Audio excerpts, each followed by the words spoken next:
ঈদের খুশি, কোলাকুলি আর প্রার্থনার মধ্য দিয়ে দেশজুড়ে উদযাপন হচ্ছে পবিত্র ঈদুল ফিতর। শনিবার সকালে রাজধানীর মিরপুরে মণিপুর উচ্চ বিদ্যালয় ও কলেজ মাঠে পবিত্র ঈদুল ফিতরের নামাজ পড়েন জাতীয় সংসদের বিরোধী দলের নেতা ও বাংলাদেশ জামায়াতে ইসলামীর আমির ডাক্তার শফিকুর রহমান। নামাজ আদায় শেষে সাংবাদিকদের সঙ্গে কথা বলেন এ নেতা। এ সময় গণভোটের রায়ে জনগণের যে আকাঙ্ক্ষা ও দাবি প্রতিফলিত হয়েছে তা আদায় করা হবে বলে হুঁশিয়ারি দেন তিনি।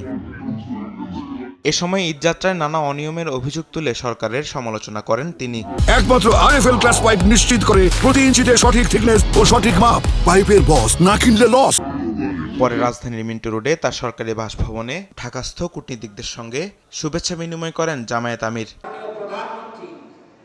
এদিন রাজধানীর বেড়াইত পূর্বপাড়া বড় মসজিদে ঈদের নামাজ আদায় করেন বিরোধী দলের চিফ হুইপ নাহিদ ইসলাম। এ সময় সংবিধানের দোহাই দিয়ে জুলাই সনদকে অস্বীকার করা যাবে না বলে জানান তিনি।